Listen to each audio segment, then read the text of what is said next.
amen. He's alive. Jesus is alive forever. He's alive, amen. My brothers, my sisters, my mothers, my father, take note.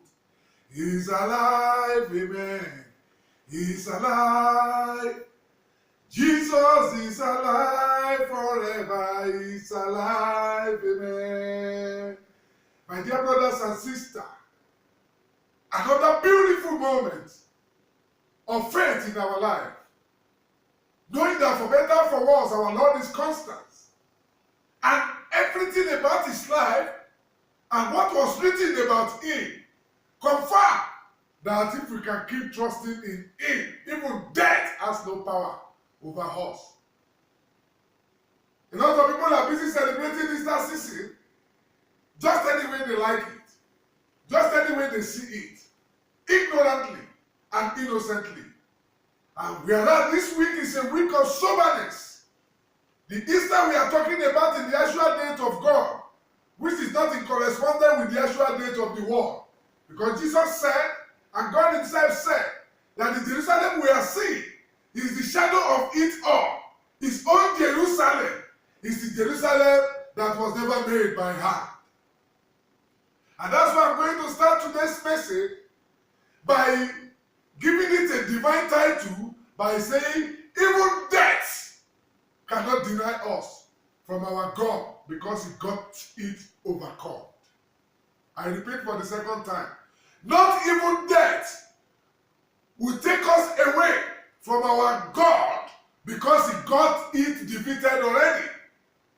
For the sake of God, as usual, I want to repeat. No death, nor any power in this world will keep us away from our God because we have our trust in him.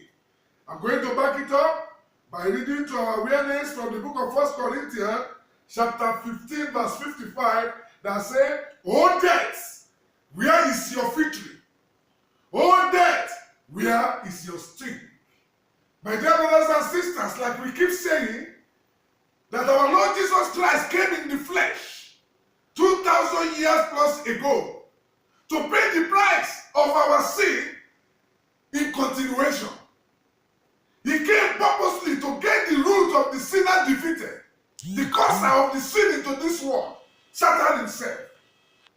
And the birth, death, and resurrection of our Lord Jesus Christ confirm that truly he came to fight the battle and truly he won the battle for the great derived benefit of all his children that will trusted and believe in him.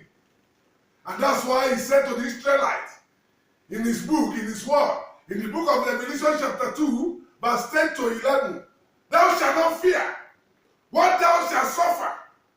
Behold, the devil will cast some of you into some temptations, in order for your faith to be tested, and you can be in prison for 10 days, but be truthful to the point of death, and I will give you the crown of success at the end." Jesus is saying this to us, and he continues to say, "He that gets ear should listen to what the Spirit is saying unto the churches, because he that overcometh will not be affected with the second death." God's word. And he's not saying it for manipulation's sake or for interpretation's sake. It means what he said. Because he came and faced it. He was on the cross on the first day. Rested on the grave after the confirmed death on the second day.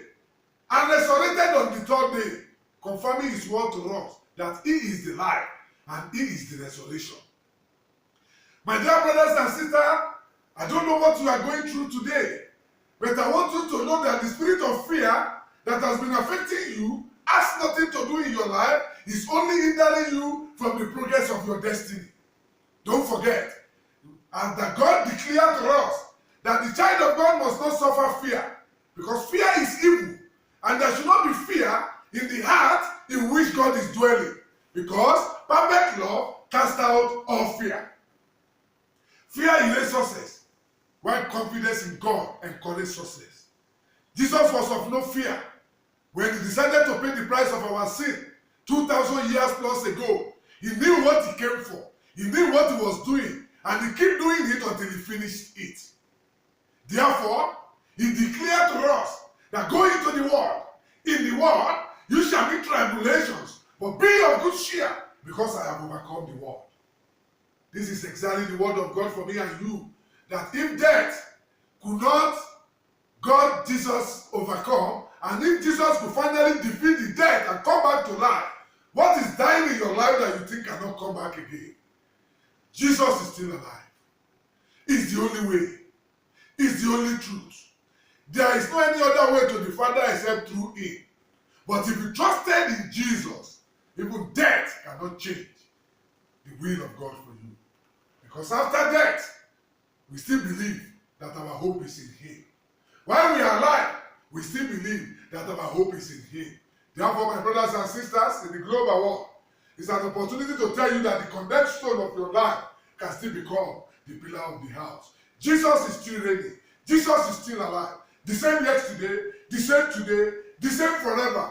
For better or worse of the world situation, either economic of the world is going up or economic of the world is going down, Jesus remains constant.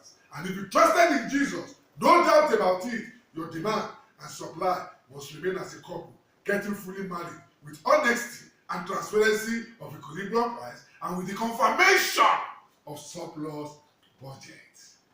May you be blessed as you made up your mind to realize today that death cannot even change your destiny. Talk less of sickness, talk less of temptation, talk less of poverty, talk less of unemployment, talk less of being single, talk less of not being married. Those are minor ones. And when you trusted in God, his word said to you clearly that those that trusted in him will be like Mount Zion that can never be removed, but abide forever. Therefore, abide in God, and you will see that your destiny can never be changed. In Jesus' name, amen. As nobody could change the destiny of Jesus from fulfilling his will, and you are his true sons and daughters, prince and princess, then what are you afraid of? Your victory is guaranteed in Jesus' name. Amen. Until when we meet again, I say, remain blessed in Jesus' name.